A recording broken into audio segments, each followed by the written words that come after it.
Assalamualaikum. Ya, waalaikumsalam. Silakan masuk. Silakan duduk, Ibu. Saya diarahkan oleh dokter untuk berkonsultasi dengan ahli gizi mengenai penyakit yang saya derita. Oh iya, perkenalkan terlebih dahulu, nama saya Feby Ainul Qoria sebagai ahli gizi yang bertugas di rumah sakit ini. Dengan Ibu siapa? Saya Ibu Eni. Ya, kalau boleh tahu penyakitnya apa ya Ibu Eni, atau ada yang bisa saya lihat hasil labnya? Ini Bu.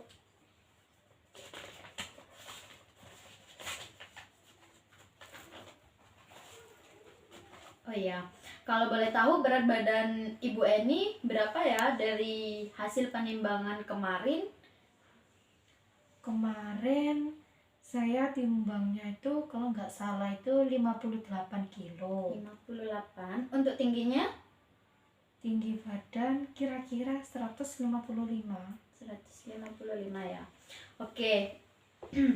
Kalau di sini saya sudah dapatkan hasilnya. Berat badan Ibu 58, tinggi badannya 155 ya.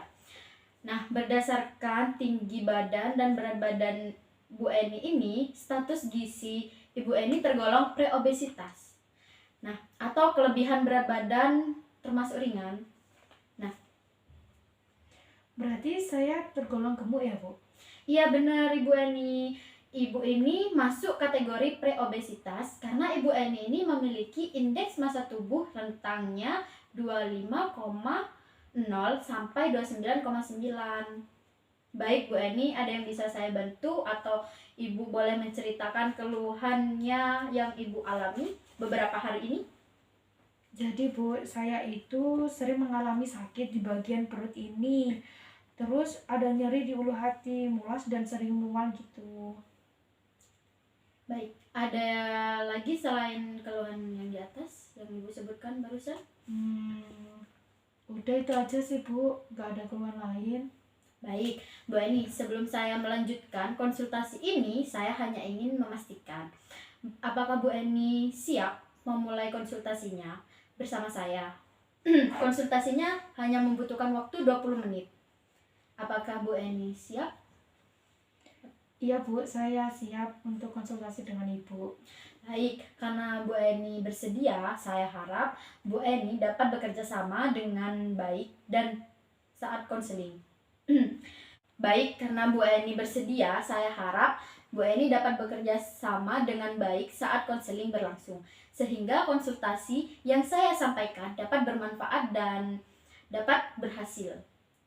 Boleh sebelumnya kalau boleh tahu pola makan apa saja atau bagaimana yang sebelum Ibu sakit dan saat ini kambuh yang sering Ibu konsumsi? Saya itu jarang sarapan karena kan harus bekerja pagi, jadinya saya itu jarang sarapan, terus gak sempet masak gitu. Baik, Mbak Eni, saya ingin bertanya, bagaimana makan yang sering dikonsumsi Bu Eni setiap harinya? Saya itu biasanya sih suka makan makanan pedas, dan saya juga sering mengkonsumsi buah. Kalau nasi biasanya sih saya sering beli di warteg di luar gitu Bu, gak pernah masak sendiri. Baik, untuk 2 hari ini apa yang dikonsumsi Bu Eni? Udah hari ini ya, tadi sih makan nasi padang, terus minumnya tibrik, terus tadi nyemil juga cilok. Lalu sarapan apa ya, bakso. Terus yang kemarin itu aku makan seblak level 5. Lalu oh ya, rujak pedas, terus sama tahu kocek. Wow banget ya makanannya. Ini banyak mengandung itu ya, dapat mengandung cabai ya. Oke. Kalau untuk aktivitas sehari-hari bagaimana? Kalau untuk aktivitas, saya sering melakukan aktivitas di luar kos seperti bekerja dan ya bersih-bersih kosan gitu. Apakah Bu Eni sering olahraga? Sering itu gak sering sih Bu, paling tidak itu seminggu sekali, itu pun kalau saya tidak sibuk, tidak malas, tidak capek. Oke, oh begitu. Baik, Bu Eni, dari semua yang Bu Eni ceritakan ke saya dapat menyimpulkan di sini banyak sekali hal yang dapat menimbulkan asam lambung naik. Dari pola makan yang tidak teratur, makan makanan pedas, terus makan asam, itu yang dapat memicu produksi asam lambung naik. Ini yang bisa membuat nyeri ulu hati gitu, Ibu. Baik, Bu Eni juga sering meninggalkan sarapan pagi ya. Iya. Padahal sarapan pagi itu penting loh, Bu. Untuk apa ya? Kayak untuk untuk membentuk energi itu. Jadi sarapan pagi itu biasanya paling produktif itu dari jam 7 sampai jam 9. Tuh, makanya saran saya untuk merubah pola hidup ibu yang lebih sehat. Jangan pernah meninggalkan sarapan. Karena sarapan pagi itu penting gitu, Ibu. Karena waktu kerja lambung itu yang paling optimal bekerja itu pada saat pukul 7 sampai 9. Lewat dari itu lambung pekerja lambungnya biasa gitu. Terus makanan ibu ya makanan yang pedas kayak asam itu tuh malah bikin lambung itu, padahal pedas dan asam itu dapat memicu peningkatan asam lambung, Bu Eni. Dan di sini saya hanya bisa memberikan diet ya, menu diet aja. Di sini saya menggunakan diet sisa rendah. Diet sisa rendah itu gimana ya Bu ya? Nah, diet sisa rendah itu kayak bahan makanan yang rendah serat kayak gitu. Kayak ada dan hanya sedikit meninggalkan sisa. Jadi bahan makanan yang dianjurkan itu kayak bubur saring, terus roti yang nggak ada kayak yang kering itu apa namanya ya, Kulit. itu ya kulitnya. Terus kayak bihun rebus itu masih boleh. Terus daging yang empuk yang sudah di presto atau daging yang tidak terlalu banyak serat gitu. Terus untuk hati ayam itu boleh, ikan giling itu juga boleh, tahu juga boleh. Terus untuk minuman susu kayak gitu itu boleh, hanya boleh susu kedelai gitu. Terus makanan yang tidak dianjurkan itu kayak beras merah, kan banyak mengandung serat untuk beras merah. Terus beras yang ditumbuk itu juga nggak baik. Terus kayak daging yang seratnya kasar itu juga kok boleh. Terus produk susu olahan kayak dari susu sapi yang diolah gitu tuh gak boleh. Kacang-kacangan itu juga tidak dianjurkan. Sayuran utuh kayak sayuran yang masih belum dimasak atau sayuran yang utuh ya, itu semacam kayak gitu. Terus buah-buahan utuh itu kayak buah yang nggak di blender itu tuh masih tidak dianjurkan. Karena kalau buah yang tidak di blender itu masih meninggalkan serat yang sangat banyak. Kalau buah yang sudah di blender, sudah dihaluskan kan seratnya berkurang kayak gitu. Yang diambil hanya sarinya saja kayak gitu. Terus bawang putih itu tidak dianjurkan untuk diet sisa rendah ini. Cabai itu juga gak dianjurkan kayak gitu, Ibu. Nah, di sini ada leaflet yang bisa Ibu baca. Nah, dari tujuan diet ini juga tujuannya tuh banyak, Ibu, untuk memberikan makanan yang sesuai dan kebutuhan Ibu. Terus di leaflet ini juga terdapat berbagai jenis. Nah, Ibu, di leaflet ini terdapat berbagai jenis bahan makanan yang dapat Ibu Eni konsumsi dan yang tidak dapat Bu Eni konsumsi. Ibu bisa mempelajari. Nah, ada jenis makanan yang dianjurkan dan yang tidak dianjurkan.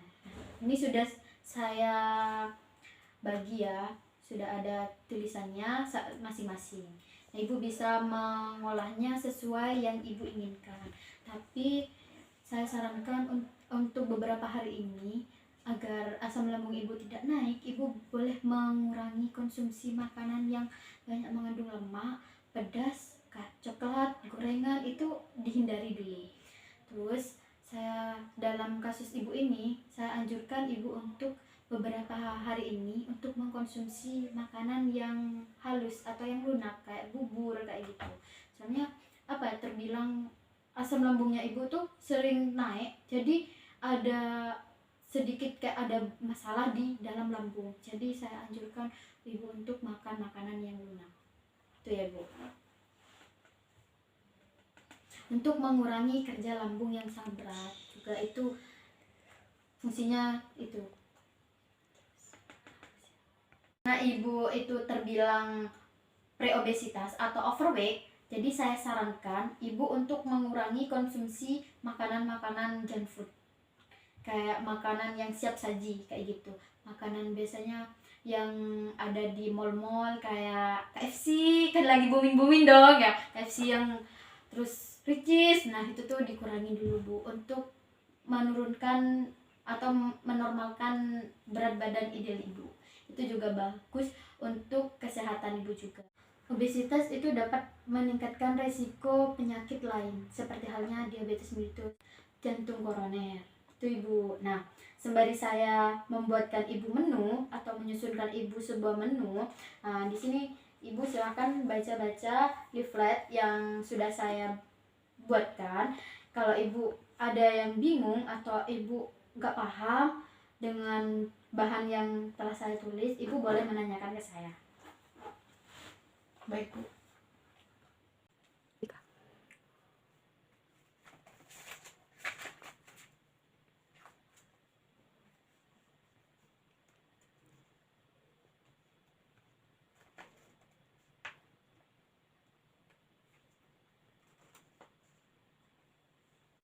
Nah, ibu, ini saya telah menyusunkan menu diet untuk ibu seminggu ke depan.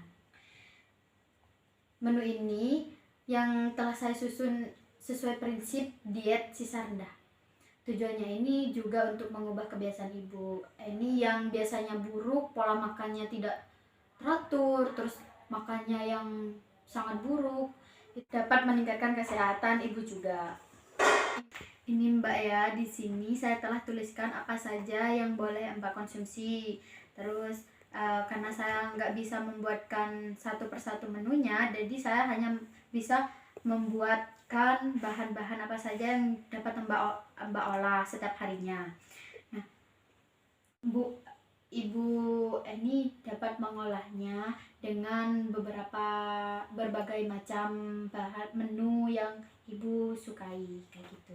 Ini ada beberapa referensi juga jenis makanan yang telah saya rekomendasikan seperti nasi putih, telur ayam, hidangan lautan, terus sayur-sayuran kayak gitu. Buah-buahan juga, tapi buah-buahannya itu di blender ya ibu. Kalau ibu suka yang manis, kasih sedikit gula aja untuk mengurangi atau untuk menghindari kayak kencing manis gitu. Kalau ibu lebih suka gak pakai gula juga gak apa-apa, itu lebih bagus. Soalnya buah itu udah mengandung gula alami gitu. Saya berharap ibu dapat melakukan yang sesuai yang telah saya ajarkan agar hasilnya itu dapat maksimal dan asam lambung Bu Eni itu bisa terkontrolkan kayak gitu ibu. Baik Bu Eni, apakah ada yang bisa ibu pahami atau ada yang belum ibu pahami, bisa ditanyakan ke saya ya. Dipahami terlebih dahulu ya ibu ya.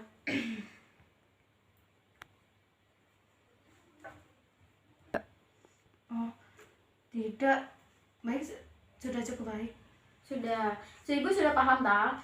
Apa saja yang boleh dan yang tidak boleh?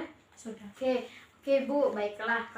Kalau begitu konsultasi hari ini saya selesaikan ya sampai di sini.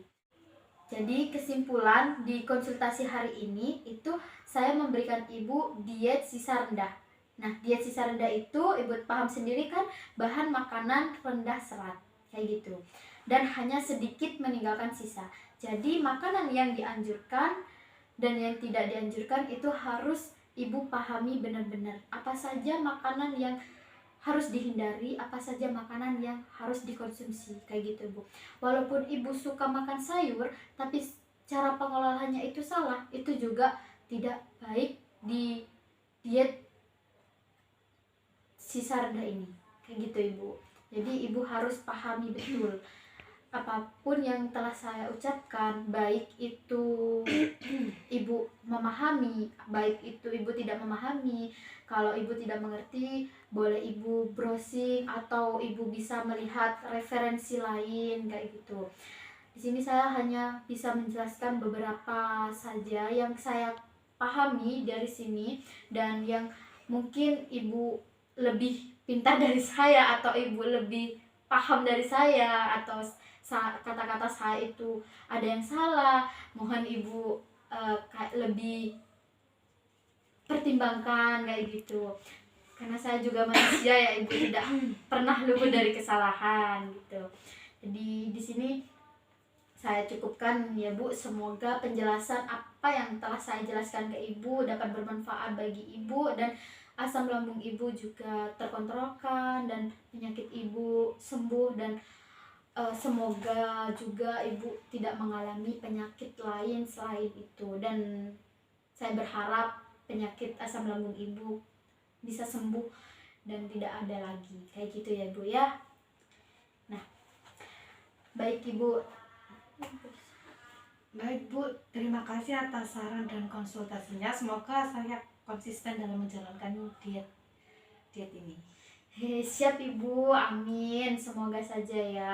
Kalau kita punya semangat yang tinggi, kita punya kayak niat di dalam hati, pasti Allah akan meridhoi usaha kita, kayak gitu Ibu. Kita sebagai manusia hanya bisa berikhtiar, kayak berusaha untuk merubah pola makan yang baik, untuk merubah segalanya yang tidak baik untuk diri kita. Hanya kita yang tahu gimana baik untuk kita atau tidak untuk kita, kayak gitu Ibu. Semoga kedepannya Ibu bisa konsisten dalam menjalankan diet ini. Keluhan lain, kalau masih rasa Ibu tidak sembuh dengan konsultasi hari ini, Ibu boleh datang minggu depan atau 1 bulan kemudian Ibu langsung datang ke instansi sini aja. Baik Ibu, terima kasih. Baik Bu, terima kasih. Saya permisi dulu. Baik Ibu, sama-sama. Sehat. Semoga selalu sehat.